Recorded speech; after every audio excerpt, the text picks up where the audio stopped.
Hey guys, welcome to another episode of Amber Unfiltered. Today I want to talk about someone who I feel like I haven't seen in a while. I'm like, where is Buddy at? I miss seeing him everywhere. I miss seeing his projects. I miss seeing like his just charismatic like energy. We're going to talk about Michael B. Jordan and where the hell has he been? Or just more importantly, kind of some thoughts I have about him. But before I do that, don't forget to like, comment, and subscribe. Also, if you want to cash out me at AmberUnfilteredShow, that'd be greatly appreciated. So I have no idea how I came up with this video. I just sometimes will let my mind wander, and this is one of those topics that I was like, I tried to do research and it was kind of hard to find things on him. It was like he was doing interviews, but they were very sparse, and a lot of them were from like years ago, but then he's done some here and there, but it's more like work related. I feel like he does talk about himself, but I feel like I still don't know who he is. I feel like maybe he has his guard up is maybe the correct word, or like a shield. I'm not entirely sure. I almost wonder if he's giving like, not blaming him, but I'm wondering if he's giving like PR or more polished answers. That's just the vibe I get. I could be totally wrong, but I don't know. I just came up with this idea and I was like, fuck it, I'm going to run with it. So I said, I don't know if it's just me, but I remember a time when we saw Michael B. Jordan fucking everywhere. We couldn't get away from this man. He was on the TV, he was online, he was on red carpets, magazine covers, the silver screen, you name it, he was there. So I said, now it seems like he's all but disappeared. And I said, a part of me wonders where he is and is he doing okay? I know that he's popped out here and there for work events, but I'm like, is he actually genuinely okay? Like mentally, is he okay? Professionally, is he okay? Dating or romantic wise, is he okay? Like, I'm very curious. I said when he was with Lori Harvey, he was definitely more forthcoming and open. But even before her, he was very private. He was very reserved. He only focused on work. He would give a little, but he would give more in his art, I would say. And I said after that relationship ended, it seemed like he retreated from the spotlight or the limelight. And I say, what I can say is that this man is a workaholic. I went to look up his acting credentials and I was so impressed. And he's not the only actor to do this, but I was like, this man is working. Like, he's a working actor. He's a steady artist. Like, he's constantly churning out content. And I said, it takes a lot for me to be impressed, but I was like, I did not know that his resume was this extensive or long. I only looked up more like the 2010s, but even before that, apparently he started out modeling as a child and then he transitioned into acting in like the late 90s. I know he's been on like The Wire. I think he's done like a guest stint on The Sopranos. He's done so much work. I feel like he probably was like on Law and Order and something like that as well. I could be wrong. If I find any documentation or like pictures or anything, I'll see if I can incorporate it in the video. But if not, don't quote me on that. So I said he seemed to get his break more in the early 2000s or the 2010s. So here's some roles that we know him more well for, or he's pretty famous for, starting in the 2010s again, like I said earlier. So Oscar Grant, who he played in Fruitvale Station in 2013, Adonis Johnson in Creed 2015, Eric Killmonger, Black Panther 2018, Adonis Johnson, which he reprised this role in Creed 2 in 2018. He played Brian Stevenson in Just Mercy in 2019. I might have said his name wrong. Brian Stevenson, Jesus, that name just sounds so weird to me. I wanted to see that movie, and I know it was based on a real person. I never got around to it, but maybe I can get around to it and maybe review it or just watch it for my own entertainment or amusement. So he also played John Clark in Without Remorse in 2021, and I believe Lauren London starred in that one as well. I think it was just right around the time that she had lost Nipsey. So I know that role was probably very, it hit probably close to home for her because she did genuinely lose someone, the love of her life. Rest in peace to Nipsey. So he also reprised his role as Eric Killmonger in Black Panther Wakanda Forever in 2022. And then he also played and directed, I think he also helped write or produce Creed 3. He played Adonis Johnson. He reprised that role again in 2023. All I'm hearing is how much this man has worked. And I'm just like, when does he get a break? But I know that he loves it and he has a genuine passion and a, talent or knack for this. And I think this is his outlet. This is how he channels his energy. I said there's plenty of other roles that he's played before this, but I just want to say that there's a pattern here. It's clear that he loves what he does and he has a hell of a resume to back that up. I see someone who is very dedicated, passionate, and hardworking. I said he loves telling stories. That much is obviously, painfully clear to me. I don't want to say painfully clear, but extremely clear to me. And what I also see is someone, again, who has never taken a break. And I wonder if that's by his own doing, if it's, oh, I have all these opportunities, I'm on my star is rising, let me go ahead and take advantage of that. And I feel like a lot of us do this, and then we face burnout or crash out, and then it causes mental health issues or other issues. And I just worry that he hasn't had that break that he's needed. He's been working for so long, for so many years straight, literally decades. And I just am like, is this man okay? I saw a clip of an interview that he did in March 2024 with Jay Shetty, and here's some things that I took away from it that really caught my eye. Also, sidebar, I'm totally throwing fucking shade and I don't give a fuck who feels some type of way about it. Maybe let me not say that. I don't give a fuck, but you know, I do give a fuck at the same time. Jay Shetty strikes me as like the most inauthentic person you can ever meet. Like, I tried to watch the entirety of this interview because I wanted to get more research from this and, you know, connect with Michael B. Jordan, but I feel like, I don't know, one, I feel like Jay wasn't being genuine. Two, I feel like he was just saying huff and fluff, like he was blowing smoke up his ass or just blowing hot air. And I was like, I don't like when people talk like that. I remember I tried to watch his stuff years ago, like his podcast. I think the one he did with Kim Kardashian, and I couldn't get past like the first 2 minutes. Like, it was so bad. This one I got to 16 minutes and I was proud of myself, but I was cooking, so I was like half paying attention. But I was like, if the interviewer is engaging and they're asking the guest the right question, it can make for an amazing episode. But it just felt there was something missing. I think the connection or the chemistry was missing. And I was kind of surprised that Michael B. Jordan went on this platform, but I don't know. I know he interviews with all types of media. Like, he's not swayed one way or the other. I think he can do the more Hollywood things, and then he can do the more Black, like for the culture things. Like, he's kind of one, I feel like he can kind of toe that line and be fine in both worlds. That's just me. But he also might have so much experience because he's been in the game for so long. So anyway, the first point that really caught my eye was that he said he finds it extremely difficult to juggle his acting career and his entrepreneurial endeavors, as well as his other work commitments. I'm going to add here, I looked that up pretty quickly or briefly, some of the stuff that he's responsible for. He has a lot on his plate. Again, he's not the only actor. He's not the only entertainer, but I'm just like, how the fuck does he manage this all? I might sneeze, excuse me. So he has a production company called Outlier Society, which has been in full effect since 2016. I know that he said he wanted to tell more Black and brown stories. He wanted it to be more diverse on screen. So he decided to open this. And I'm pretty sure he put a Black woman at the forefront of this company. I want to say it was Alana Mayo. She used to be married to Lena Waithe, who was the creator of The Chi. I could be wrong. I don't know if she's still in charge of it, but I think that was who he appointed to that position. He just started a sea moss beverage called Moss. I think it dropped either this year or last year. He kind of started crafting it in his kitchen, and then he decided to bottle it and sell it to other people because he wanted them to have access to wellness, which I thought was pretty cool. I know that sea moss is a very popular plant or like herb. So I was like, okay, cool. He also does tons of commercials. He has promotional tours that he has to do for his film and TV projects, He also does tons of modeling. I know he's brand ambassadors for Coach, Calvin Klein, and David Yurman. Coach, we all know they do like purses. I think they also have fashion as well, like actual clothing and accessories. Calvin Klein, same thing. David Yurman is more like high-end jewelry. And he's saying he kind of struggles to balance all this with dating and romantic relationships. And on top of that, he's trying to find new projects.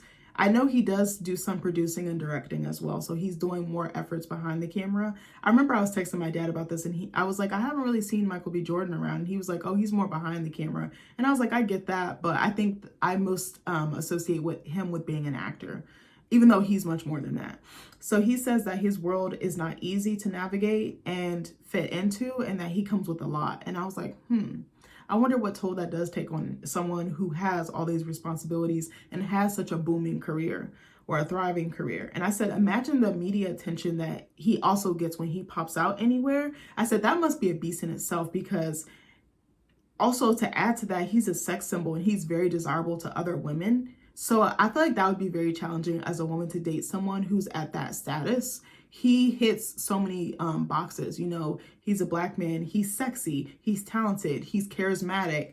And then he has like the media lusting after him, plus his fan base, which I don't know, is his fan base predominantly women? I feel like it's a mix of both men and women, but if I had to guess, I'd say it's more women following his career. So I said, I feel like he needs an extremely secure woman who has her own thing going on so that jealousy or insecurity don't poke holes in his career or their relationship, but also someone who's grounded in who they are and that stuff doesn't faze them. Maybe someone else who's in the limelight because they'll have an understanding that someone who's not in it will get, or someone who is exposed to the limelight, maybe if they're not in it, but they've seen it or navigated it, and they kind of have that schooling or that how-to manual or guidebook. I don't know, that's just my thought. Again, I'm not a relationship expert. I'm not a dating coach, marriage coach, none of those things. That's just some thoughts I have. So then he said that he believes that love isn't enough to sustain a romantic relationship. And I said, truth be told, it isn't. It should be in the foundation of your relationship, yes, but so should emotional intelligence, respect, reciprocity, selflessness, and loyalty. There are other things too, but those are the main ones that come to mind. You want someone that's going to have your back in all seasons of life because there's so many things that come with it. You want someone who is secure or working on being secure. You want someone that you can converse with, that you can share any and everything with. I can't stress this enough. I know I say this all the time, but that is something that I do have with my husband. No, we are not perfect. No, yes, we fucking fight. Sometimes we get on each other's nerves, but when I say he has my back and I have his back through anything, I mean that shit. I can call him right now, even though he's right, down the hall. If I say I need something, he's already jumping to take care of it. And same thing for him. Like, I got his back, he has mine again. And you want someone that you can laugh with, that you can cry with, that you can have deep conversations with, that you can have easy days, that you can have hard days with. Like, it is so hard finding that. And I hope that he genuinely does find that. So then he also said that he loves multitasking and having his hands in as many baskets as possible, especially when it comes to work. But he said there's a loneliness or isolation that comes with it. And I said, I believe that this could be true. It's his vision. So of course he's going to go so hard for it. He's going to pour his blood, sweat, and tears into everything that he does. And I said, a part of me wonders if he's a perfectionist and has a touch of survivor's guilt or remorse just from his upbringing in New Jersey. He mentioned being poor, and so poor to the effect that like they had to like sleep in front of the oven in their kitchen because they didn't have power or, electricity or anything like that. Maybe not that, but just times were so hard that they had to resort to making it stretch with other resources within their fingertips. And I thought that that was really sad. And he said he didn't really know he was poor until they got older and his parents explained it to him, and then he just started piecing stuff together. So I said, I also wonder if he feels the pressure to succeed because his parents made so many sacrifices for him and his siblings. I think he has a sister and a brother, if I'm not mistaken. I could be wrong, but I know he at least has a sister. I think it's 3 of them. And I said he was also like a unicorn. His acting capabilities / talent took him to new heights. He didn't see anyone around him going into the entertainment industry, and he got exposed to so many unique experiences that his peers might have never seen the light of day of. So I think that isolation sank in then, and it almost insulated him, kind of like a bubble. And it kind of maybe made him set apart from his peers. Not that he was better than them, but he was just different. And I said, I wonder what the state of his mental health is like again. He did mention that he has a spiritual coach or something to that effect. And he did say that he went to therapy after he played Killmonger. But I'm very curious to know if he continued treatment or if it was just for that role, because that role took such a toll on him. But I also wonder if fame is taking an equally devastating toll on him. I said, again, I'm not licensed by any means, but I could see how fame and his ascent to stardom could be a bit of a mindfuck, because you're just a regular everyday person. Your family's struggling to make ends meet, but they're believing in you. They're pouring in you. They're backing you 110%. And then you reach this level, and then you like fucking skyrocket. You fucking propel, like. And he's talented enough to do that, so it makes sense. But I was like, that seems like such a heavy burden to shoulder or carry. And now people in his family, all eyes are probably on him, not just within his immediate family, but probably extended family too. Like, oh, we see you on TV, we see you on red carpets, we see you on covers. They probably just assume he's rich, he has it all.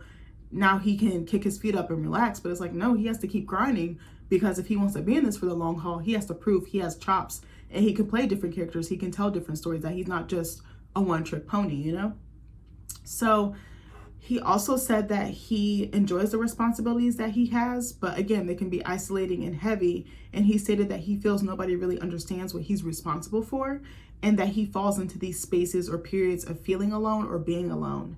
And that kind of made me sad for him because I wondered how many other entertainers, whether they're actresses, rappers, ballers, models, anything like that. I wonder how many of them also struggle with these feelings but just don't say anything or just suffer in silence. That kind of makes me sad because, again, celebrities or public figures, they're just human. They just have something that makes them have more eyes on them. They have a gift, they have a talent, they have a calling, or they have something about them that puts them in on Front Street. So they almost can't help it, but then it's like their life as they know it is not normal anymore. They have to do things very shrouded in mystery and privacy and secrecy. Who wants to live like that? You're probably in a fucking box. Like, that must be very devastating.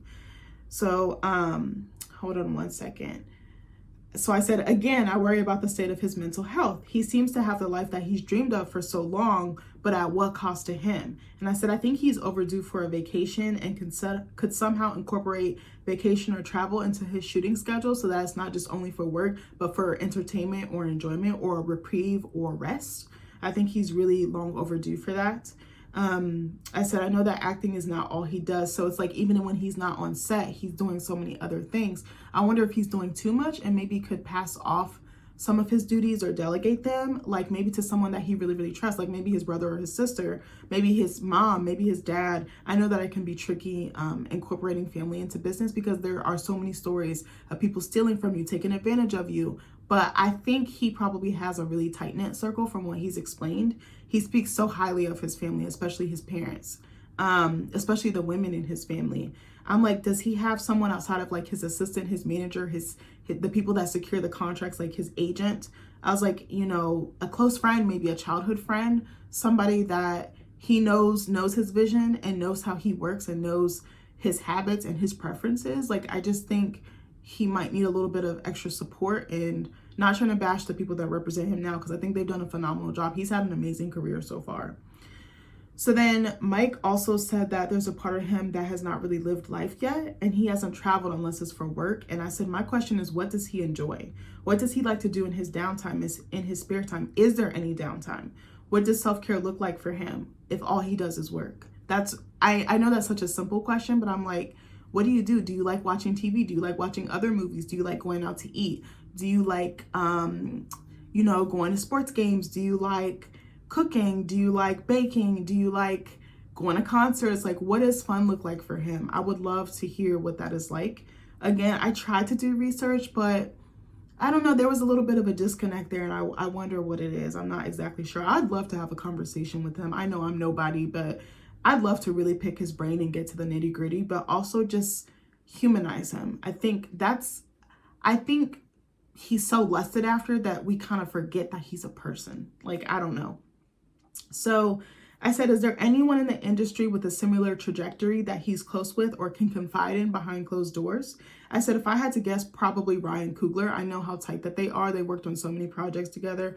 Fruitvale Station, Black Panther. What was the other movie they worked on together? There's been some other stuff that they worked on. I know that he has another movie coming out, I believe next year, called Sinners. It's like a supernatural horror hybrid or something like that. And I was very surprised to see that they were entering that space. But I'm like, again, they're trying to show their versatility, and I respect that from them. Ryan Coogler is also very private as well. Like, we don't know too much about him. We know he's married. We know he has kids. We know he loves making movies. He makes great movies. But I'm like, I'd love to hear, more from him. I've watched some of his interviews from the past, but I think, again, they're just so focused on the art, and there's nothing wrong with that. But sometimes I'm just so curious about our heroes, the creatives that we look up to, the people that have hit that peak in that plateau. I want to know more about who they are when they're not working. I don't know. I'm so nosy. Like, maybe it's not nosy. It's just curiosity. You're like, we've rooted for you. We've supported you. We've bought your movies. We've bought tickets to your movies. We've bought gear related to your movies. Like, we just want to know who you are. Are you okay? Are you fulfilled in your life? Do you feel like you've accomplished everything that you wanted to accomplish? So I said, even though Ryan Coogler is a director, their trajectories are somewhat similar. They grew up in rough upbringings. Ryan Coogler went to college on like a football scholarship and then somehow pivoted to directing because I think one of his teachers, he wrote a script or something for a class and was like, wow, you have a gift, you should pursue it. I don't know if Mike went to college. Did he go to college? I don't remember reading any interviews that he did or not, but I could see him going and then probably dropping out to go full time. But it seems like this is his life. This is his baby. And I just wonder too, like, is he still enjoying this? Because is it just work to him? Is it not? Because when you do something for so long and then you have to like follow formulas and you have to follow like instructions or play the game, so to speak. I wonder if it takes the enjoyment out for that creative or that public figure. That's just my personal thought, but I could be wrong. So Mike says that he sacrificed so much and he's locked in so much that he now wants to take the time to live. And I applaud him for that. And I said, I believe he should. I said, you know, even though he's not a college student, I said, I wonder if a gap year would be beneficial for him. And I said, gap year, meaning just take a year off to do whatever the fuck it is you want to do. And again, I said, I know that's commonly taken by college students, but I think he would come back so much more refreshed, re-energized, revitalized by taking one. And maybe not a gap year, but maybe just like a sabbatical to just don't book anything, you know, push off some stuff to other people, take a break, even if it wasn't a year, maybe like 6 months, maybe just 3 months of just him doing whatever the fuck it is he wants to do. Something that really made me sad was he said he's only traveled once for personal leisure, and that was to Japan, I believe, in the spring of 2023. But I'm like, what else? Like, I want to see him do other stuff. I want to see him relax. I think that's something that's hard for me to do too, even though I'm nowhere near on the same level. I don't have the same trajectory. I don't have, yes, I'm a creative and I'm also Black like him, but I think, like I told you guys in another video, I know it's totally off topic, that I struggle to relax. That is something, it sounds so simple again, but it is very hard for me to do, because when I'm in school, you give 2 or 3, 4 months back to back, several weeks of your life, and you're just locked in. Like he said, you're locked in, you're putting in sacrifices, you're putting in work, and you're seeing the return on your investment. But then when it stops, you're like, what do I do? Like, oh my God, I'm struggling right now. Like sometimes I'm so bored, I just doom scroll and I'm like, okay, what else can I do? I want to fill my time wisely. And now I'm like, okay, maybe I'll record a couple of videos and try to tap into my creative side this week and maybe write some poems or some short stories. I was like, I'm getting that itch. And I was like, I only have so much time until I'm back in the grind again. But it's like your mind is like programmed, your body is programmed, your spirit is programmed. You don't almost know how to separate yourself from this thing that you really, really want. And I wonder if he struggles with that too. Like you don't know anything else. Like it's your baby. It's the thing you obsess about, the thing you think about, the thing you pour yourself into. You pull so much out of yourself and you give so much of yourself that you're like, damn, it's taking a little part of me or a big part of me. I don't know. I know it's not the same thing, but I don't know. I wonder if he kind of has that struggle or mentality as well. I hope he sees this video. It would be so cool if he did. I don't think he ever would, but it would be so cool. Again, Mike, I'm not saying this to bash you in any way. I really respect your career. I think you're a great guy, and I really want you to achieve that happiness or fulfillment, whatever that looks like for you. So he also said that he's not looking for a partner currently, but if it was the right person, he'd be open to a relationship. And this is something else I can relate to him on, because I'm telling you, when I met my husband back in 2018, I did not want a relationship. I was like, fuck love, fuck guys. Like, I just came out of something really bad. It just like set my mind and my heart, just like it was guarded. Like I was like, fuck this. It's about to be Fort Knox in this bitch. And literally like a month later, like my husband appeared, and I was just like, and I don't want to say appeared, like he was already at my job, because I told you guys I met him at a previous job, but it was like he appeared, like almost like the smoke cleared, and then God was like, yeah, here you go. And I was like, no, I'm not ready for this. And God was like, but you need it. And I was like, oh, okay. All right then. And again, I'm more spiritual, but I felt like it was very divine the way that me and Nick met and the way that we connected, or met in the way that we connected. Like it was just something, it was just so organic. Like I never felt anything like this before. Like I told my dad, I was like, I've never loved anybody the way that I've loved Nick. Like that is my boo thing, like till the wheels fall off. So yeah, I felt like it was going to take a certain person to come into my life, like he said, and just kind of rock with me and let me grow and let me just be me. And that's definitely my husband. And I want him to experience this too. So he said, you know, it would take a special person to understand him and grow with him, and that he wants a family eventually. And I think he would be a great dad. I really do. I don't know what it is. He just seems like he would be like a big kid, so loving, so involved. And I don't know. It sounds like he like really worships the ground that his parents walk on. And I wonder if his dad was such, you know, a great father, or I don't want to say such a great father. Let me back up. I wonder if his dad was like a role model in a sense for him. I know he really adores his mom, but I wonder if his dad set that blueprint or that template for him to be a great father. Like I would love to see that. So I said his energy in the interview with Jay Shetty was very disheartening to watch. I said Michael B. Jordan seemed very sad or down. I can't quite put my finger on it. I was like, he's missing his normal charisma, his light, his energy, that thing, that it factor, that thing that just made him different. He just has something about him. Like, and I'm not even going off of looks. I mean, his energy seems so pure. I remember when he was like really on the rise and just that spark in his eye. I think that spark in his eye is missing. It's gone. And I'm like, where did it go? Is he tired? Is he drained? Is he burnt out? Is it the industry? Is it work? Is it the pressure that he puts on himself? The pressure that he might feel from family, from friends, from people close to him? Not to say that they're doing anything wrong, but he's like the star now. Like he's this big star. And that dynamic probably has changed some things with the people closest to him. I'm sure of it. I said, I wonder what happened to him in between all those red carpet appearances, magazine covers, interviews, everything that we've seen of him, his catalog, his work. I said also, you know, I said this earlier when I went to look up his interviews, a lot of them were very old. He doesn't give interviews like that. He seems much more private, much more like he's retreating even more. And I'm like, why is that? Is it you just want the focus to be work? I think you can do that. And I think you can still share a little bit of yourself without oversharing. You can control the narrative, but only so much. I know that media has a tendency to spin things out of control and, you know, put out certain headlines or put things out of context. And I know that that can turn artists off or public figures off.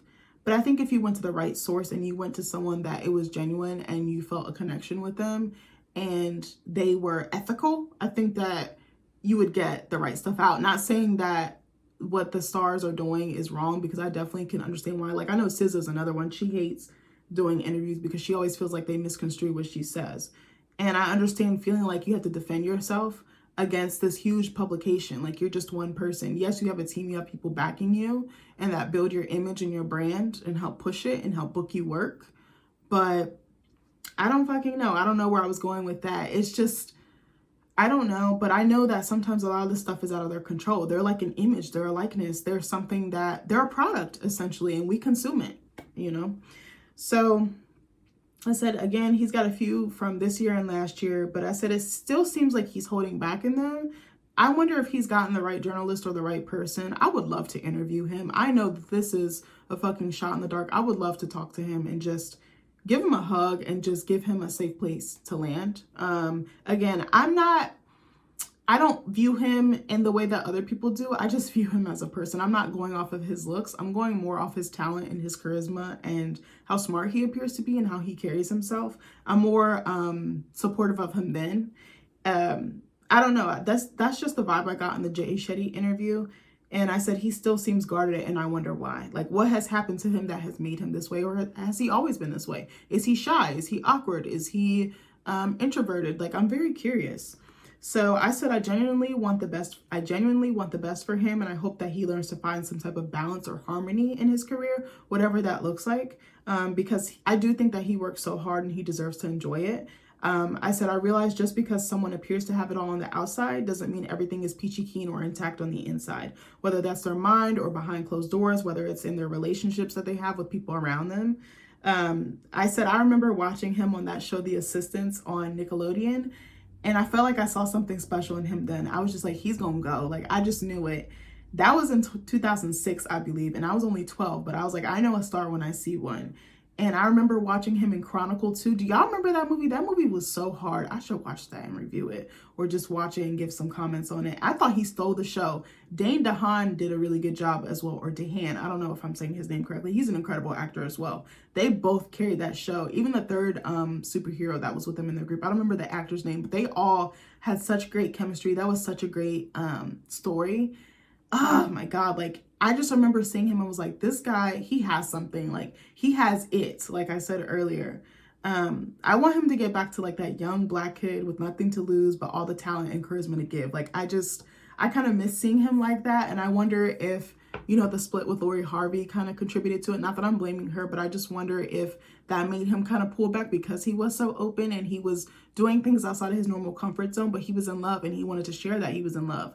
And I'm sure she probably pushed for it too, because her brand is very much, I'm dating, I'm luxurious, I'm living this rich girl lifestyle, I'm getting flued out, quote unquote. Like, I don't know. I wonder what happened there. I feel like he probably wanted to marry her. I actually thought they were going to get engaged. I thought they were going to get married. They seem so happy together. I really actually wish that they were able to work it out. I know that people shit on her because they're like, oh, she has a short track record. Like, she's with someone for a year. Her, you know, she'll cancel her subscription. And it's like, but she's young. If she's not ready for that type of commitment, then she's not ready for that type of commitment. I probably have a very unpopular opinion on that. But I kind of miss just seeing that light, that energy, that, again, just, I don't know. I just wonder where he's at. I hope he's okay. I hope he's, you know, eating well. You know, his mind is well. I hope his circle is well. I hope that he's finding, you know, still amazing projects, and he's not burning himself out and not pushing himself to the brink or the extreme just because he feels like he has to keep up with, you know, what he feels others expect of him or what he expects of himself. He gives me the feeling that he pushes himself, like he has high expectations or high standards for himself. And I don't think there's anything wrong with that, but I want him to balance it out with rest and relaxation and just rejuvenation. I think it's very telling that he hasn't had a vacation this entire time. Like, let me see if I can find it. Hold on one second, guys. Now I want to just read.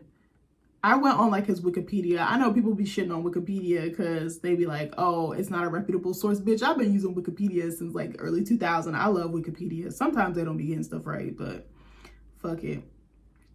Hold on. I'm going to see if I can like look up his like filmography or his like catalog. Let me see. Yeah, so it says that he initially broke out in TV playing Wallace in the first season of the HBO crime drama series The Wire 2002. That is a long time. That's 22 years. And even before that, he was working. But bitch, don't eat my ass up. Y'all probably gonna revoke my black card. I've never seen The Wire. Maybe I should watch that. I've never seen it. People used to shit on me all the time. I was like, I had heard of it, but I had never watched it. But I know it's kind of a heavy show. Also, rest in peace to Michael K. Williams, because he's a phenomenal actor. I'm so sad that he's gone. I know he was in that show as well. Then it says he went on to play Reggie Montgomery on the ABC soap opera All My Children, 03 to 06. So that's 3 years of steady work. He played Vince Howard in the NBC sports drama Friday Night Lights, 09 to 11. I have seen bits and pieces of Friday Night Lights, but I'm not really a sports fan. But again, if it was the right show, I'd probably give it a chance. Again, Chronicles on here, that's 2012. That Awkward Moment, 2014. Fantastic Four, 2015. Okay, I was not a fan of that project, but he did the best with what he had. That project had so much potential, and I just wonder if it was like directing and like creative differences behind the scene. I don't think it was anything that actors could do. I think it was other stuff out of their control. Just Mercy, 2019. Fahrenheit 451, that was actually really good. I think that had Michael Shannon in it. Phenomenal actor. He's been acting for fucking ever. As soon as you see his face, you know exactly who he is. He was nominated for a Primetime Emmy Award for Outstanding TV Movie for that role. What else was I gonna say? Let's see. Okay, hold on. I'm trying to see. Yeah, it says 1999 to 2008. He worked as a child model for several companies and brands, including Model Sporting Goods, Toys R Us, He launched his career as a professional actor in 99. He's been acting for 25 years. He's only 37. That means he's been acting since he was 12. He has not had a fucking break, a proper break. My man's needs like 12 vacations. It says that he starred in a few episodes of The Cosby Show. Is it The Cosby Show? Oh my God, I'm drawing such a hard blank. He starred in that. He starred in The Sopranos. He got a principal film role in 2001 in Hardball with Keanu Reeves. And then he just kept going from that. Oh, this is very interesting. In March 2003, he joined the cast of All My Children, replacing Chadwick Boseman playing Reggie Montgomery, a troubled teenager, until June 2006. So their paths kind of crossed before that. I wonder if they actually met, or was it just, okay, we went ahead and replaced this actor. That's kind of funny. And then they acted together, what, like 15 years later? That's so insane. I did not know that. I don't know how legitimate this claim is, but fuck it.